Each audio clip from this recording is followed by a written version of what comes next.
अपना लेक्चर जो पढ़ रहे थे, आज 5वां लेक्चर पढ़ते हैं ठोस अवस्था का। ठीक है, आज इसमें हम बहुत ही ज़्यादा महत्वपूर्ण टॉपिक पढ़ेंगे जिसमें से पेपर में हमेशा ही पूछा जाता है। ठीक है, उससे पहले हम एक बहुत ज़्यादा इंपॉर्टेंट मैंने नोट लिख रखा है, उसे तुम पढ़ लो, बहुत अच्छा है। देखो क्या है, ये बहुत ही ज़्यादा इम्पोर्टेंट है, इसमें से 1 नंबर का लगभग हमेशा ही पूछा जाता है। ठीक है, तो देखो क्या है कि घनीय जालकों के संरचनात्मक संबंध। क्या है? घनीय जालकों के संरचनात्मक संबंध।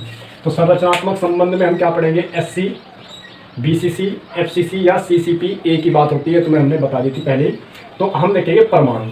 SC में 1 परमाणु होता है, BCC में 2 परमाणु होते हैं, FCC या CCP की बात करें तो कितने परमाणु होते हैं? 4। ये हमने तुम्हें पहले लेक्चर में बता रखा है किस किस तरीके से होते हैं। ठीक है, इसके बाद उपसय संयोजन संख्या तुम्हें याद रखनी है, ये इंपॉर्टेंट है भाई। उपसय संयोजन संख्या SC में 6 होती है, BCC में 8 होती हैं और FCC या CCP में कितनी होती है? 12 होती है। इसके बाद ये वेरी वेरी इंपॉर्टेंट है, जो तुम्हें ये संबंध याद रखना है कि परमाणु त्रिज्या SC के लिए R बराबर A/2 होती है, BCC के लिए R बराबर √3/4 A होती है और FCC या CCP के लिए कितनी होती है? √2/4 A होती है। ठीक है, ये तुम्हें याद रखना है। ये जब हमने संकुलन क्षमता निकाल ली थी तब हमने ये बताया था कि ये R और A में किस प्रकार से संबंध आता है। ठीक है, इसके बाद संकुलन क्षमता ये तुम्हें याद रखना है भाई, ये भी इंपॉर्टेंट है कि SC की संकुलन क्षमता 52.4 होती है, BCC की 68 होती हैं और FCC या CCP की कितनी होती है? 74% क्या होती है? संकुलन क्षमता होती है। ठीक है, अब इसके बाद जो हम पढ़ेंगे जो वेरी वेरी इंपॉर्टेंट है भाई, वेरी वेरी इंपॉर्टेंट है, जिसमें से हमेशा हर साल एक क्वेश्चन जरूर पूछा जाता है। ठीक है, तो वो क्या है? इकाई शैल का घनत्व। क्या है? इकाई शैल का घनत्व। ठीक है, इकाई शैल का घनत्व, तो डेंसिटी ऑफ यूनिट सेल। तो इसमें क्या है? इसका फॉर्मूला होता है, या तो इससे डिनोट करते हैं रो से या डी से। तो डी बराबर क्या होता है? Z गुना M बटा NA गुना A³। ठीक है, तो यहाँ पे देख लो ये क्या है? Z क्या है यहाँ पे? इकाई सेल में कणों की संख्या। क्या है? इकाई सेल में कणों की संख्या। तो हमें पता ही है कि SC अगर एक कोष्टिका की बात कर रहा है तो 1 होगा Z का मान, यदि BCC कोष्टिका की बात कर रहा है तो Z का मान 2 होगा, यदि FCC कोष्टिका की बात कर रहे हैं तो Z का मान कितना होगा? 4 होगा। ठीक है, M क्या है यहाँ पे? अणुभार है, या से मोलर द्रव्यमान भी कह सकते हैं। ठीक है, Na क्या है यहाँ पे? आवोगाद्रो संख्या है। Na क्या है यहाँ पे? आवोगाद्रो संख्या है, जिसका मान होता है 6.023 गुणा 10⁻23 मोल इनवर्स। A क्या है यहाँ पे? A क्या है यहाँ पे? इकाई शैल की भुजा की लंबाई। क्या है? इकाई शैल की भुजा की लंबाई। ठीक है, ये तो एक फॉर्मूला ये हो गया भाई, इस पर क्वेश्चन हमेशा पेपर में पूछा जाता है, तो तुम्हें ये फॉर्मूला याद रखना है। और इसके ऊपर हम बहुत ही ज़्यादा इंपॉर्टेंट जो क्वेश्चन है वे भी 2-4 क्वेश्चन इसके ऊपर कराएंगे। ठीक है, इसके बाद इसमें से भी क्वेश्चन कभी कभी पूछ ले जाता है, ये भी इंपॉर्टेंट है। कैसे? किसी धातु के दिए गए द्रव्यमान में, कोई भी धातु दे दी, उसका कोई द्रव्यमान दे दिया, उस द्रव्यमान में पूछ लिया कि कितनी एकक कोष्टिका है और कितने परमाणु उपस्थित है। तो हमें क्या करना? किसी धातु के दिए गए द्रव्यमान में कुल घनीय एकक कोष्टिकाओं, क्या निकालनी? कुल घनीय एकक कोष्टिकाओं तथा परमाणुओं की संख्या की गणना करना। तो किसी भी धातु का यदि हमें द्रव्यमान दे दिया जाए और हमारे से कह दिया जाए कि इसमें बताओ कितनी एकक कोष्टिका है और उसमें कितने परमाणु उपस्थित है, तो हम एक फॉर्मूला इस फॉर्मूले से निकाल सकते हैं। क्या फॉर्मूला है? धातु के, हमने मान लिया कि धातु कोई भी धातु है जिसका कितना ग्राम वजन दे रखा है? W ग्राम वजन। तो हमने मान लिया धातु के W ग्राम वजन में, यानी कि W ग्राम में उपस्थित घनीय एकक कोष्टिकाओं की संख्या क्या मान ली हमने? X मान ली। हमने मान लिया अपनी ओर से कि धातु का कोई W ग्राम का द्रव्यमान है, उसमें हमने मान लिया कि घनीय एकक कोष्टिकाओं की संख्या कितनी है? X। तो हम उसे कैसे निकल लेंगे? हम क्या करेंगे? धातु का आयतन निकल लेंगे और उसे किससे भाग दे देंगे? एकक कोष्टिका के आयतन से क्या दे देंगे? भाग दे देंगे। यानी कि धातु का जितना भी द्रव्यमान आयतन होगा उस आयतन को एकक कोष्टिका के आयतन से क्या दे देंगे? भाग दे देंगे। भाग देने के बाद जो भी आएगा वो कितनी आ जाएगी? एकक कोष्टिकाओं की संख्या आ जाएगी। जैसे धातु का आयतन होता है W/D और एकक कोष्टिका का आयतन होता है A³। यहाँ पे W क्या है?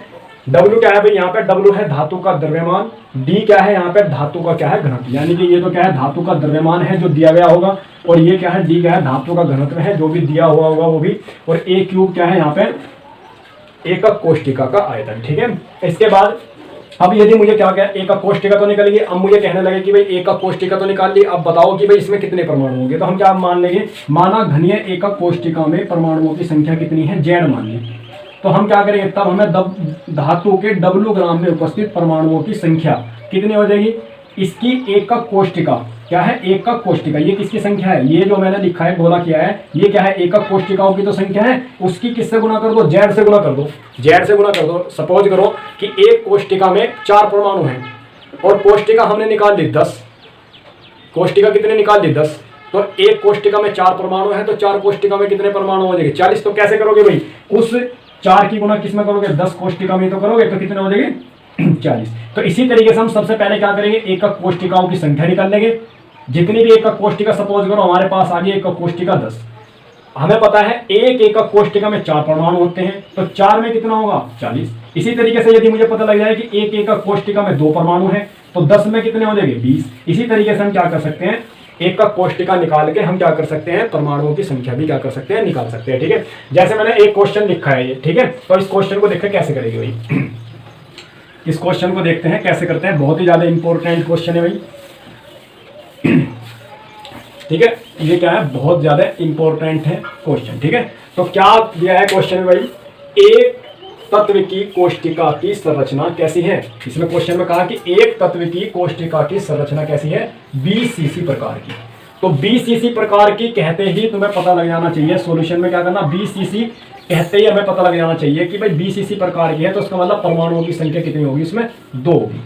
ये लिख रहा है, परमाणुओं की संख्या कितनी होगी, 2 होगी BCC कहते ही। अब आगे क्या कहा भाई, कोष्टिका के कोण की लंबाई, कोष्टिका के कोण की लंबाई A, जिसे हम किससे प्रदर्शित करते हैं, A से, वो कितनी दे रखी है, 288 पिकोमीटर।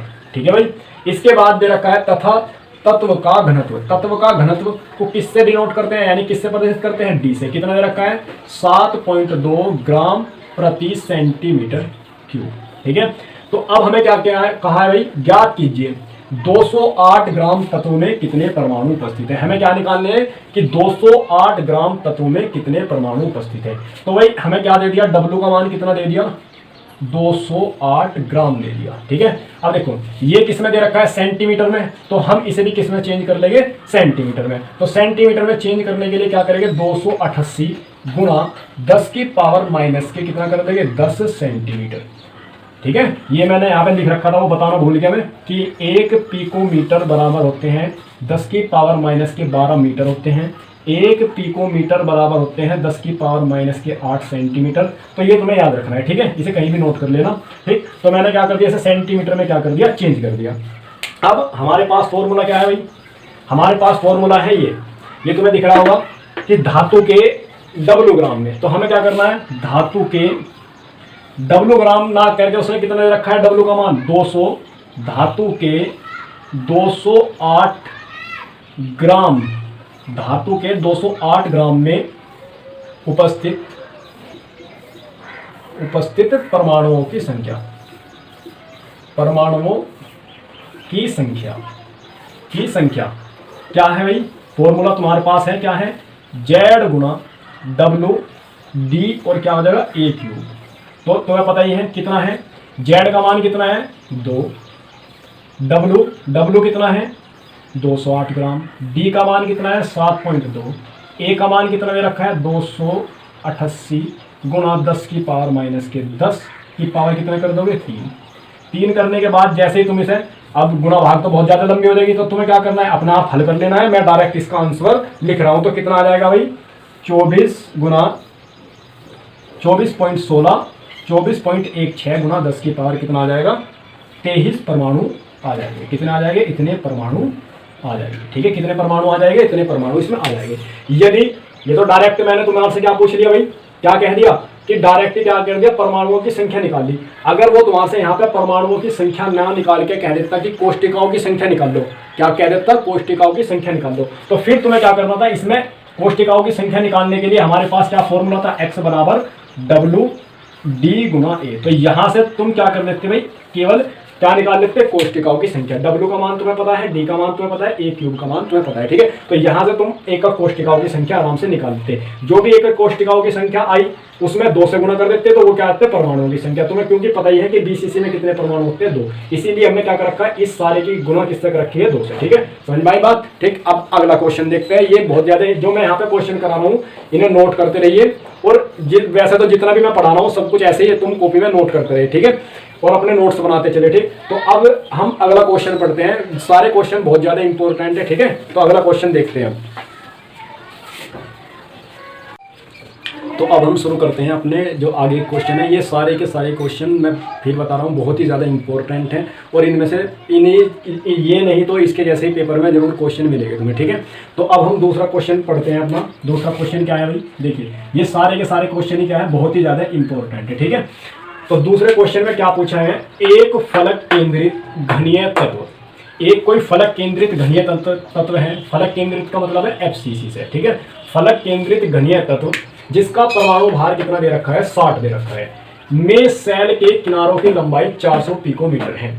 इसका घनत्व क्या होगा, हमें क्या निकालना है, इसका घनत्व क्या होगा, ठीक है। देखो क्या दे रखा है, क्वेश्चन नंबर 2 का हम क्या कर रहे हैं, सॉल्यूशन देख रहे हैं। क्या देख रहे हैं, क्वेश्चन नंबर 2 का सॉल्यूशन।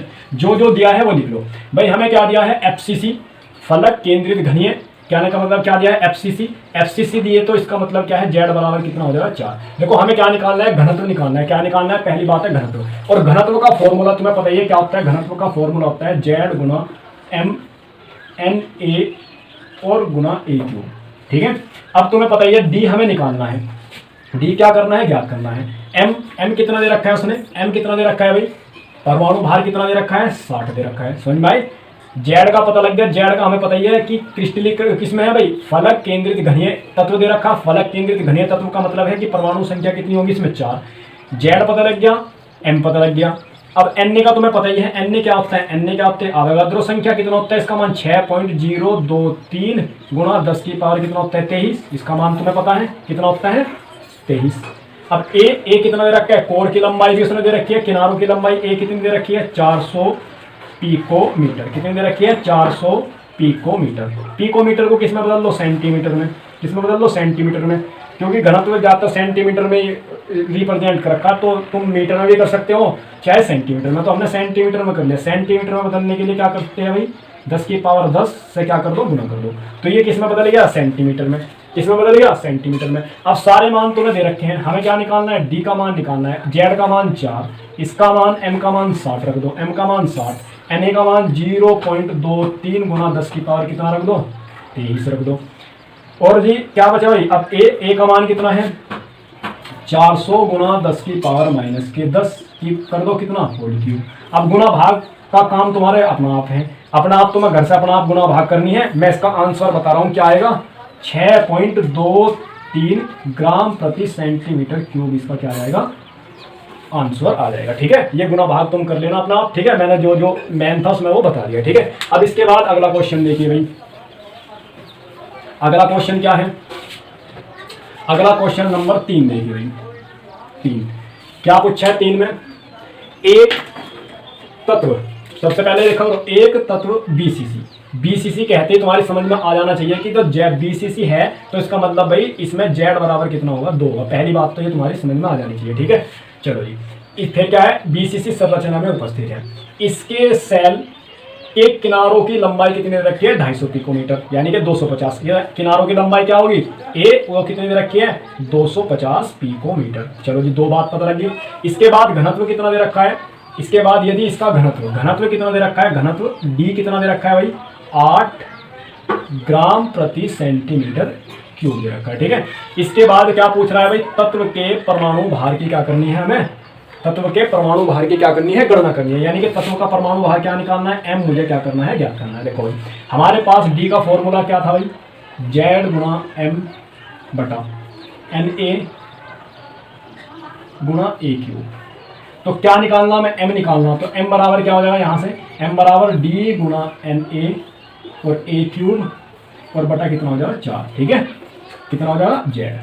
समझ में आई बात, कितना हो जाएगा भाई, इनकी गुना इधर हो जाएगी। एम का मैंने मान निकाल दिया तो डी, अब मान रख दिया, डी का मान कितना दे रखा है, 8 और एन ए का मान कितना 6.023 गुना ए का मान कितना दे रखा है, ए का मान, ए देखो यहाँ पे पिकोमीटर में है लेकिन घनत्व किस में दे रखा है, सेंटीमीटर में। तो इसे भी किस में बदल लो, सेंटीमीटर में ही बदल लो, क्योंकि यूनिट क्या होनी चाहिए, एक जैसी होनी चाहिए। सेंटीमीटर में भी बदलने के लिए बताया था कि 10 की पावर माइनस के 10 से क्या कर दो, गुना कर दो। तो सेंटीमीटर में बदल गया, तो यहाँ पे क्या रख दिया 250 गुना 10 की पावर माइनस के 10 का क्या कर दिया, होल क्यूब।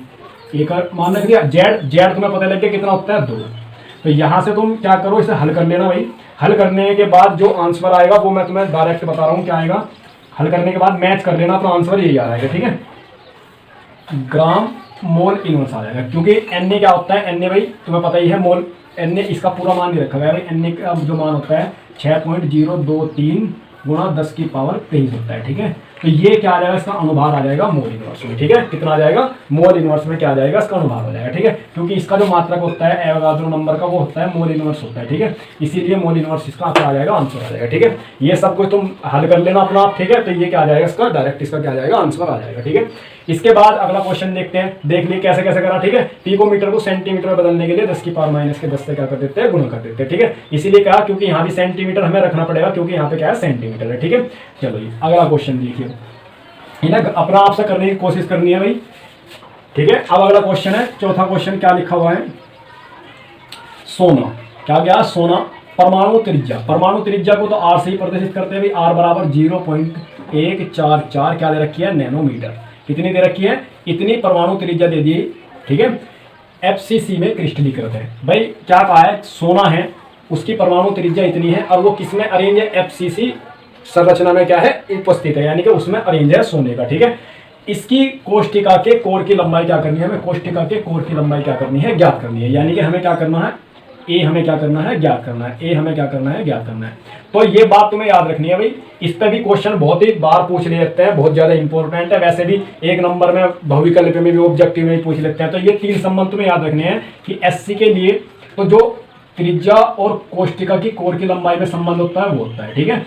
और भाई बीसीसी के लिए जो संबंध होता है आर बराबर वो होता है √3/4a, बीसीसी के लिए ये होता है। और एफसीसी के लिए जो संबंध होता है वो होता है आर बराबर √2/4a, ठीक है। तो ये संबंध तुम्हें क्या करने हैं, याद रखने हैं भाई, ठीक है। ये संबंध तुम्हें तीनों के तीनों संबंध क्या रखने हैं, याद रखने हैं, ठीक। तो अब हमें क्या कहा है, एफसीसी के बारे में कहा है। एफसीसी के बारे में क्या होता है, संबंध क्या होता है, आर बराबर कितना होता है, √2/4a होता है।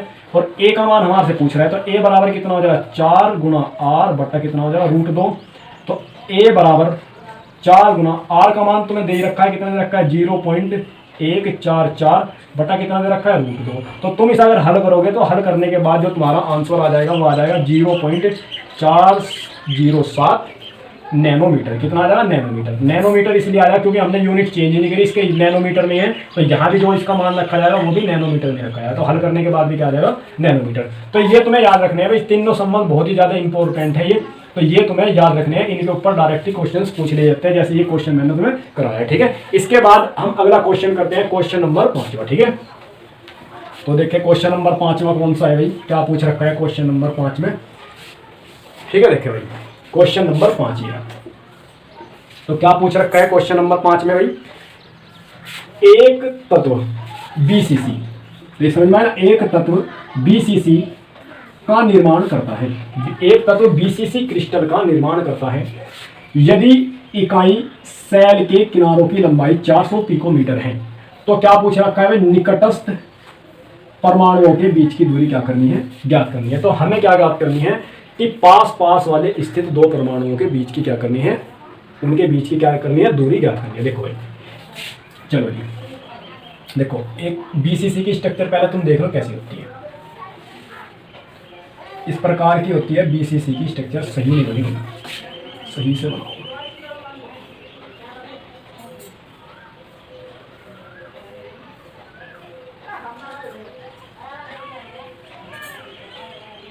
लो जी, ये होती है बीसीसी की स्ट्रक्चर, ठीक है। तो जैसे भाई हमें पता है किनारों पर भी एटम रखे होते हैं, ये रखे होते हैं और ये दोनों आपस में क्या करते हैं, टच ही करते हैं। ये हमने तुम्हें बता रखा है पहले, ठीक है। तो हमें क्या निकालनी है, इन दोनों के बीच की दूरी निकालनी है। इन दोनों के बीच की क्या निकालनी है, दूरी निकालनी है। यानी कि यहाँ से और यहाँ तक की क्या निकालनी है, दूरी निकालनी है, ठीक है। क्या निकालनी है, दूरी निकालनी है, ठीक है। समझ में आई बात। ये दूरी हमें क्या करनी है, इसमें हमें ज्ञात करनी है और कुछ नहीं, ठीक है। तो कहने का मतलब है कि बीच की दूरी कहो वो बीच की दूरी का हो चाहे कोर की लंबाई का हो, एक ही बात है, तुम्हें पता ही है कोर की लंबाई है, ये आर है, ये इसकी आर है, तो ये कितनी होगी आर और आर कितना होगी 2r। तो इसे क्या कह दो डी कह दो, डी से प्रदर्शित कर दो चाहे ए से प्रदर्शित कर दो, बात एक ही है। तो हमें क्या निकालना है भाई, हमें निकालना है डी निकालना है। तो हमें पता लग गया कि डी बराबर कितना है, क्वेश्चन नंबर भाई 5 है, 5 का सोल्यूशन हम कर रहे हैं, ठीक है। तो डी बराबर हमें 2r, डी का मतलब है बीच की दूरी, क्या है बीच की दूरी, बीच की क्या निकालने हैं दूरी, बीच की दूरी हमें क्या करनी है ज्ञात करनी है। हमने मान लिया डी है, ये तुम्हें बता दिया बीच की दूरी कैसी है भाई, ठीक है। तो बीच की दूरी डी बराबर कितनी होगी 2r होगी, ठीक है। अब डी बराबर कितना होगी 2r, हमें क्या कहा है बीसीसी, क्या कहा है बीसीसी। तो पहले बीसीसी के लिए हमें पता होना चाहिए आर और ए में संबंध, आर और ए में क्या पता होना चाहिए संबंध पता होना चाहिए। आर और ए में संबंध कितना होता है, ये संबंध होता है आर और ए में, कितना संबंध होता है आर और ए में, क्या संबंध होता है ये वाला संबंध होता है, ये हमें पता होना चाहिए, ठीक है, बीसीसी कहते हैं। तो अब ये वाला आर का मान कहाँ रख दूँ, यहाँ रख दूँ, कितना आ जाएगा भाई √3/4 ए। तो डी बराबर कितना आ गया 2, ये 2 से कट जाएगा, कितना आ गया √3/2 ए। अब ए का मान तुम्हें दे रखा है, ए का मान क्या दे रखा है, ए का मान कितना दे रखा है भाई 400, ए का मान दे रखा है उसमें 400 पिकोमीटर। तो तुम पिकोमीटर में रख दो, कोई दिक्कत नहीं है, ठीक है। √3/2 और गुणा क्या रख दिया 400 पिकोमीटर में रख दो, ठीक है। तो हल करने के बाद जो तुम्हारा आंसर आएगा, इसे 200 से काट लो, ये आ जाएगा तुम्हारा 200 गुणा √3 और पिकोमीटर, ठीक है। और थोड़ा सा हल कर लियो, √3 की वैल्यू रख लियो, √3 की वैल्यू रखने के बाद हल करने के बाद तुम्हारा ये आ जाएगा 3, 4, 6 ये पिकोमीटर तुम्हारा क्या आ जाएगा आंसर आ जाएगा। तो ये क्या आ जाएगी तुम्हारे निकटस्थ परमाणुओं के बीच की दूरी आ जाएगी, ठीक है। निकटस्थ परमाणुओं के बीच की दूरी का मतलब है आर और आर 2r, ठीक है। अब चलो ये तो हो गया भाई, ठीक है। अब अगला क्वेश्चन देखते हैं, समझ में आया भाई कैसे करा हमने क्वेश्चन। ये हमें क्या निकालने थे बीच की दूरी, निकटस्थ परमाणुओं के क्या निकालनी थी बीच की दूरी। तो निकटस्थ परमाणुओं के बीच की दूरी का मतलब है 2r, ठीक है 2r, ठीक है। ये इस परमाणु बीच की दूरी क्या होती है, इसके केंद्र से और इसके केंद्र से जो भी बीच की दूरी होगी वही क्या होती है इन परमाणुओं के बीच की दूरी, ठीक है। अब अगला देखिए भाई क्वेश्चन, अगला क्या दे रखा है, ये सारे क्वेश्चन ही बहुत ज्यादा इंपॉर्टेंट है भाई। इसमें से ये समझ लो तुम सॉलिड स्टेट में से 3 नंबर का ये हमारे पेपर में आना है, और 3 नंबर में से लगभग ये मान के चलो 2+ कि क्या पूछे जाने, न्यूमेरिकल ही पूछे जाने हैं, ठीक है। क्या पूछे जाने हैं, क्वेश्चन ही पूछे जाने हैं इसमें, ठीक है। तो इसलिए क्वेश्चनों पे ज्यादा ध्यान देना है, थ्योरी बहुत कमी आएगी, क्वेश्चन ही ज्यादा आते हैं, ठीक है। अगला क्वेश्चन देखो भाई क्या दे रखा है, अगला क्वेश्चन है एक तत्व, कोई तत्व है जिसका परमाणु द्रव्यमान कितना दे रखा है 60 दे रखा है, वो FCC में अरेंज है, FCC संरचना रखता है, इसका घनत्व कितना दे रखा है ये दे रखा है। तो कोष्टिका की कोर की लंबाई हमें क्या करनी है ज्ञात करनी है, ठीक है। तो भाई अब देखो घनत्व जब दे दिया, घनत्व जब दे दिया तो घनत्व देते ही तुम्हें समझ में आ जाना चाहिए, घनत्व का सूत्र तुम्हारे याद होना चाहिए कि भाई घनत्व का सूत्र होता है ये क्या होता है घनत्व का सूत्र होता है। तो अब हमें क्या क्या दिया है, सबसे पहली बात FCC में अरेंज है। तो भाई FCC में क्वेश्चन नंबर कौन सा है, 6 का क्या कर रहे हैं सॉल्यूशन। FCC में क्या है अरेंज है, FCC में अरेंज का मतलब तुम्हारी समझ में आना चाहिए Z बराबर क्या होता है 4 होता है। Na तुम्हें पता ही है, Na कितना होता है 6.023 गुना 10 की पावर 23 होता है, ठीक है। A और M का मान उसने दे रखा है, M का मान कितना दे रखा है भाई, परमाणु द्रव्यमान कितना दे रखा है 60 दे रखा है, ठीक है। इसके बाद घनत्व भी दे रखा है, घनत्व कितना दे रखा है 6.23 ग्राम प्रति सेंटीमीटर क्यूब, और A का मान तुम्हारे से क्या कर रहा है पूछ रहा है, ठीक है। तो यहाँ से A का मान अगर निकाल ले तो A क्यूब बराबर आ जाएगा, इसकी गुना इसमें कर दो D गुना Na, A का मान अगर निकाल ले तो कितना आ जाएगा Z गुना M बटा Na गुना D, ये यहाँ से A क्यूब का मान आ जाएगा। तो A क्यूब का मान आ जाएगा, तो कैसे निकाल लो, Z का मान कितना है भाई 4, रख दो वैल्यू पुट कर दो बस इसमें, इसका मान 60, इसका मान 60, Na का मान कितना है 6.023 गुणा 10 की पावर 23 गुणा D का मान 6.23, ठीक है। बस ये रख दिया, वैल्यू पुट कर दी। वैल्यू पुट करने के बाद क्या हुआ भाई, इसके बाद तुम इसे हल करना, हल करने के बाद जो तुम्हारा आएगा, हल करने के बाद ये आ जाएगा सारा ही हल करके तुम्हारा आ जाएगा 64 गुणा 10 की पावर -24 सेंटीमीटर क्यूब, इतना तुम्हारा क्या आ जाएगा आंसर आ जाएगा, ठीक है। इसे A क्यूब, A का मान निकालना, इधर भी क्यूब है तो क्या निकल जाएगा A बराबर आ जाएगा तुम्हारा 64 का क्यूब कितना होता है 4, और इसका कितना हो जाएगा भाई 8 किया 24, 3 8 आ जाएगा, और सेंटीमीटर, और इसे और भी क्या लिख सकते हो, पिकोमीटर में चेंज करना हो तो पिकोमीटर में चेंज कर दो। पिकोमीटर में चेंज करने के लिए हमें क्या करना पड़ेगा भाई, इसे इसे 400 पिकोमीटर लिख दो, बात एक ही है। 400 क्या लिख दो, पिकोमीटर लिख दो। क्या लिख दो, 400 पिकोमीटर लिख दो। ठीक है, समझ में आई बात, 400 पिकोमीटर लिख दो, ये तुम्हारा आंसर आ गया। ठीक है, समझ में आई बात, या यहाँ पे भी छोड़ दो, कोई दिक्कत नहीं है। ठीक है, इसके बाद अगला जो क्वेश्चन है भाई, अगला क्वेश्चन और देख लो, लास्ट क्वेश्चन है। ये मैंने 8 क्वेश्चन कराए हैं भाई, ये बहुत ही ज़्यादा इंपॉर्टेंट है, इन्हें तुम्हें क्या करना है, याद रखना है। ठीक है, अगला क्वेश्चन देखो भाई क्या है, ये वाला 7वां question number 7, very very important है, और ये 2 बार बोर्ड में भी पूछ रखा है, सन 2014 और 15 में आया हुआ भी। ठीक है, तो क्या कहा है, क्या कहा है, मैं 58.1 ग्राम NaCl के इकाई सेलों की संख्या क्या करनी है, ज्ञात करनी है। हमें बताना है कि 58.1 ग्राम NaCl में कितनी एकक कोशिका उपस्थित है। ठीक है, अब इसमें हमें घनत्व तो दिया नहीं, अगर हमें घनत्व देता तो भाई हम ये वाला फॉर्मूला लगा के इसमें से क्या कर देते, एकक कोशिकाओं की संख्या निकाल देते। अब घनत्व तो दिया नहीं, तो इसे करने के लिए हम क्या करेंगे, तो इसे करने के लिए, इस प्रकार के क्वेश्चन को करने के लिए हम क्या करेंगे, तो हमें इतनी बात तो पता है, हमने पहले 11वीं में पढ़ी थी कि एक मोल NaCl की जगह तुम कुछ भी ले सकते हो भाई। 1 मोल NaCl में उपस्थित हमें क्या निकालनी भाई, हमें निकालनी है सेलों की संख्या निकालनी है। हमें क्या निकालनी है, सेलों की संख्या निकालनी है। में उपस्थित परमाणुओं की संख्या, परमाणुओं की संख्या 1 मोल में, 1 मोल NaCl कहो, 1 मोल कुछ भी कह लो तुम। ठीक है, उसमें परमाणुओं की जो संख्या होती है वो फिक्स होती है।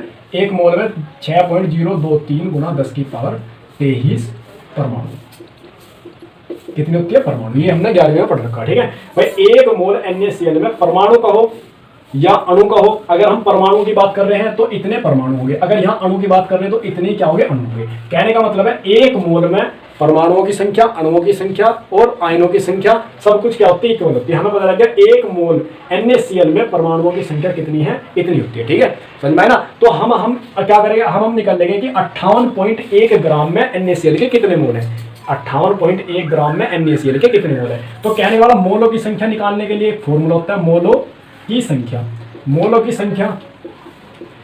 संख्या निकालने का क्या है भाई, W/M।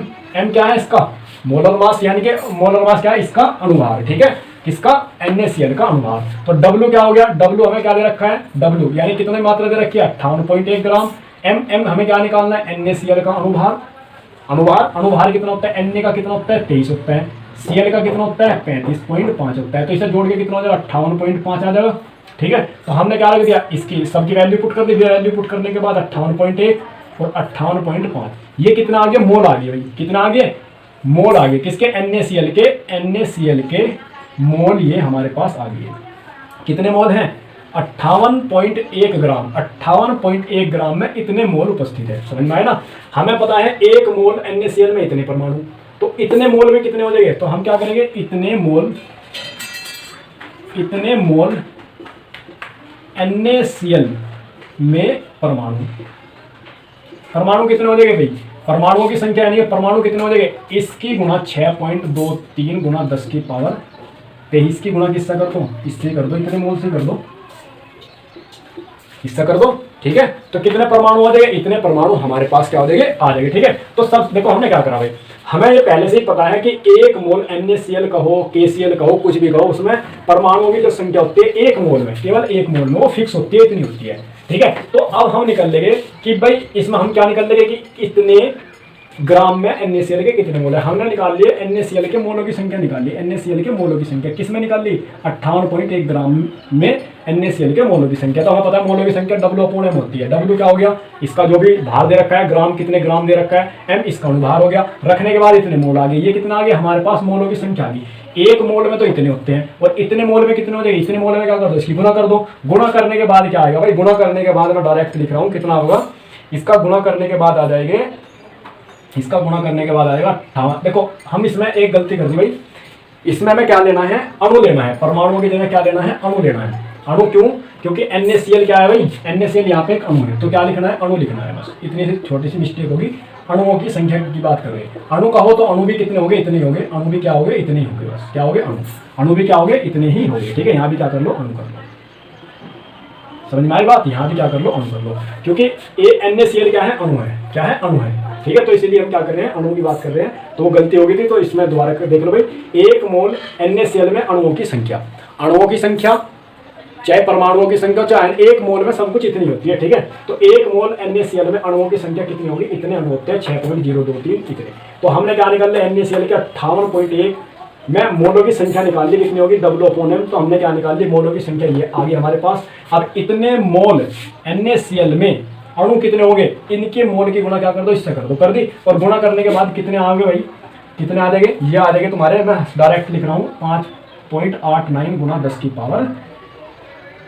पावर 23 कितने आ जाएंगे, इतने अणु आ जाएंगे, कितने अणु आ जाएंगे, इतने अणु आ जाएंगे। तो हमें पता लग गया, हमने अब तक क्या निकलना, हमने निकाल लिया 58.1 ग्राम NaCl में इतने अणु उपस्थित होते हैं, कितने उपस्थित होते हैं, इतने अणु उपस्थित होते हैं, ठीक है। और एक जो तुम्हें बात याद रखनी है भाई, ये हमेशा ही तुम बात याद रखना कि जो NaCl होता है, जो NaCl होता है वो FCC में क्या होता है, अरेंज होता है। FCC में क्या होता है, अरेंज होता है। FCC में अरेंज होने का मतलब है कि NaCl के एक एकक कोष्ठिका में कितने परमाणु होंगे, 4 परमाणु होंगे। कितने परमाणु होंगे, 4 परमाणु होंगे, 4 परमाणु, सॉरी अणु, कितने होंगे, इतने अणु होंगे, इतने अणु होंगे, इतने अणु होंगे। यानी कि NaCl क्या होता है भाई, FCC एकक कोष्ठिका में क्या होता है, अरेंज होता है।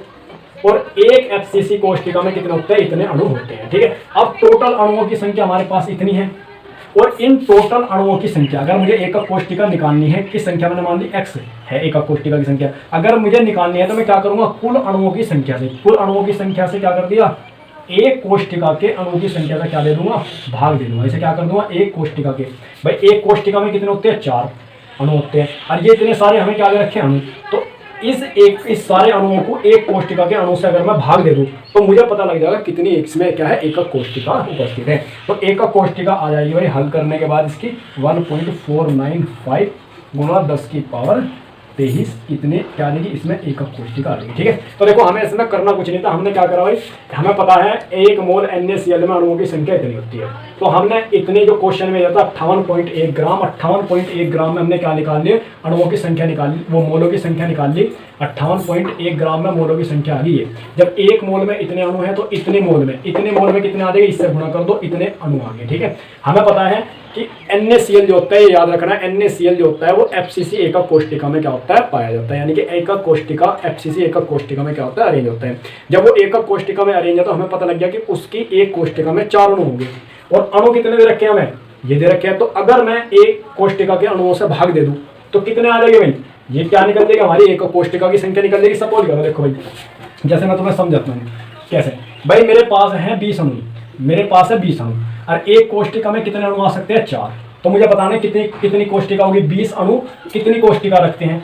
तो हम क्या करेंगे, इससे भाग दे देंगे। तो कितनी भाई, 5 कोष्ठिका 20 अणु रखती है, क्या रखती है, 5 कोष्ठिका क्या रखती है, 20 अणु रखती है। इसी तरीके से मैंने क्या करा, सबसे पहले मैंने अणुओं की संख्या निकाल ली।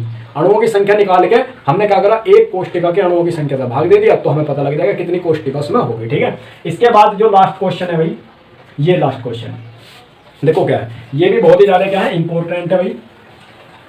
तो देखो इसमें क्या कहा है कि सोडियम धातु BCC संरचना है भाई। सोडियम धातु की क्या है, BCC संरचना है।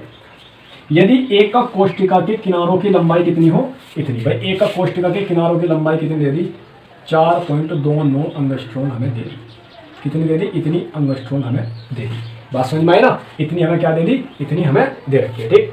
तो सोडियम धातु की परमाणु त्रिज्या हमें क्या निकालनी, R का मान क्या करना, ज्ञात करना, ठीक है। और क्या करना हमें, एकक कोष्ठिका के अंतः विकर्ण की लंबाई, इसे बाद में देखिएगा। देखो क्वेश्चन सुन लो यार, 16 में पूछा गया है। तो तुम्हें सबसे पहले क्या करना है भाई, BCC के लिए R और इसमें क्या पता होना चाहिए, तुम्हें संबंध पता होना ही चाहिए, ठीक है।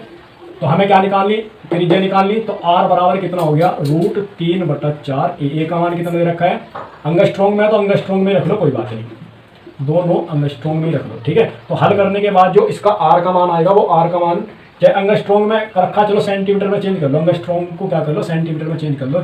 4.29 गुणा 10 की पावर -8 सेंटीमीटर में हो जाएगा, ठीक है। किसमें हो जाएगा, सेंटीमीटर में। तो सेंटीमीटर में कर लो, ठीक है, इससे कोई दिक्कत नहीं, ठीक है। इसे हल करने के बाद जो आ जाएगा, हल करने के बाद इतना आ जाएगा तुम्हारा 10 की पावर -8 सेंटीमीटर। इंपॉर्टेंट क्वेश्चन है, याद रखना, ठीक है। ये तो हमारी आगे त्रिज्या। अब कहा उसने अंतः विकर्ण, लास्ट में क्या पूछ रखा है, अंतः विकर्ण की लंबाई और पूछ रखी है। क्या पूछ रखी है, अंतः विकर्ण की लंबाई। तो देखो भाई मैं तुम्हें बताता हूँ, इसमें क्या होता है भाई, इस तरीके की ये बीसीसी की जो संरचना होती है इस प्रकार की होती है। किस प्रकार की, इस प्रकार की। तो मैं क्या कर रहा हूँ, इसे आसान करने के लिए मैं इस तरीके से दिखा रहा हूँ तुम्हें। किस तरीके से, इस तरीके से कि बस एक ही इसमें ही। तो इसमें तुम्हें पता है एक बीच में भी होता है, इसमें एटम क्या होता है, एक कोष्ठिका क्या होता है, बीच में भी होता है, और एक एटम यहाँ रखा होता है, एक एटम यहाँ रखा होता है। ठीक है, तो हमें क्या निकालना है, ये अंतः विकर्ण की क्या निकालनी है, लंबाई निकालनी है। ठीक है, वो मैंने तुम्हें समझा रखा है। अंतः विकर्ण कितना होता है, आर और आर, ये कितना होता है 2r, इसकी कितनी होती है यहाँ से यहाँ तक की 2r, तो कितनी होगी टोटल, कितनी होगी 4r। तो अंतः विकर्ण की लंबाई कितनी होगी भाई, अंतः विकर्ण की लंबाई कितनी होगी, अंतः विकर्ण की लंबाई होती है 4r। ठीक है, जो भी वो आया है इसकी गुणा किसमें कर दो भाई, 4 में कर दो, गुणा 10 की पावर माइनस के 8। तो हल करने के बाद कितना आ जाएगा भाई, इसका आ जाएगा तुम्हारा 7.44 गुणा 10 की पावर माइनस के 8 सेंटीमीटर आ जाएगा। ठीक है, क्योंकि तुमने देखा होगा भाई बीसीसी में जो अंतः विकर्ण होता है उसकी लंबाई कितनी होती है, 4 होती है। ठीक है, क्योंकि एक एटम बीच में रखा होता है और ये क्या करते हैं, आपस में टच करते हैं, और ये क्या होता है, विकर्ण होता है। ये होता तो इस तरीके से है। ठीक है, बस मैंने आसान करने के लिए थोड़ा सा इस तरीके से बना के दिखा दिया। ये कि ये मान लो अंतः विकर्ण, यहाँ से ये मान लो, ये मान लो अंतः विकर्ण, ये एक एटम हो गया, ये एक एटम, ये एक एटम। ठीक है, इस तरीके से टच करते हैं, इस तरीके से क्या करते हैं, टच करते हैं। ठीक है, समझ में आई बात। अंतः विकर्ण की लंबाई यो r, ये 2r, और ये कितना हो गया, तो कितना हो गया 4r हो गया। ठीक है, समझ में आई बात। तो इसलिए अंतः विकर्ण की लंबाई क्या होगी, 4r। ठीक, ये बहुत ही ज़्यादा इंपॉर्टेंट क्वेश्चन था। ठीक है, तो अब इसके बाद जो हम पढ़ेंगे वो पढ़ेंगे भाई क्रिस्टलों में दोष, यानी कि ठोसों में दोष किस किस प्रकार के होते हैं। ठीक है।